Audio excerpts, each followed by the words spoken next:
So let's define edema. Edema, according to very popular sources, edema is the presence of excessive fluid in the body tissues. However, let's try to improve this definition. Let's take a look on the microcirculation. Now, I wanted to point out that this is your intravascular space, or the space inside of the blood vessels, and this is what you call the interstitial space. This is a space which is outside of the blood vessel. And let me see, let me draw a tissue here, a parenchymal tissue.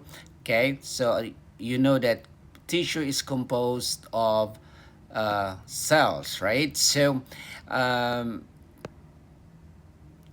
okay, by adding this here, it's now uh, uh, became obvious that the intracellular space, okay, this is your, not interstitial space, or otherwise known as your interstitium, is the space outside of the blood vessel, okay, and outside of the cells. So it's extravascular and extracellular. So this is a very important space, because in all the medical literatures, when they're talking about edema, they're talking about accumulation or excessive accumulation of fluid in this space, which is what we call the interstitial space.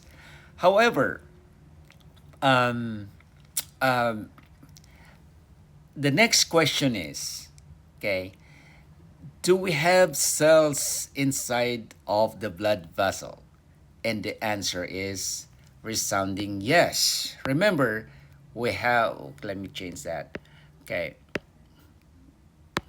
Remember, we have your white cells, your neutrophils, what else? Your platelets, and other type of cells inside of the blood vessels. So therefore, we have what we call intracellular compartment. The cells is part of the intracellular space or intracellular compartment. And outside of the cells is also what we call extracellular space.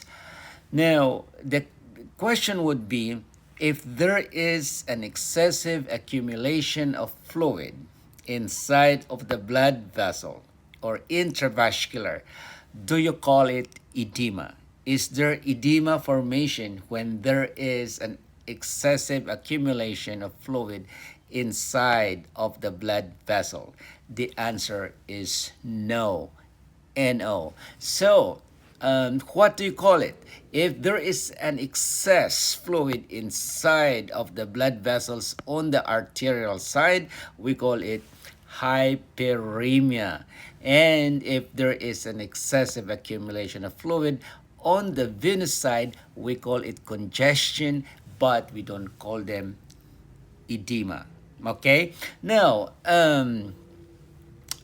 so to improve this definition that we have here, then we need to add the word extravascularly.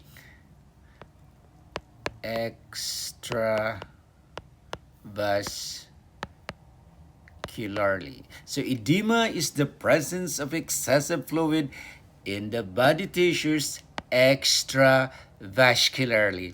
Because this definition now will cover your intracellular edema and your extracellular edema.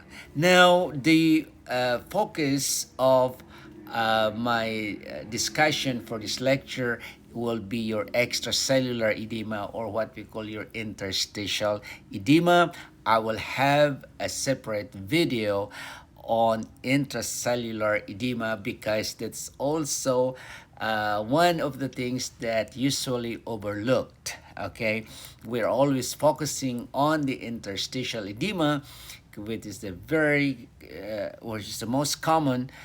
However, there is also such thing as what we call intracellular edema, and there is a clinical implication.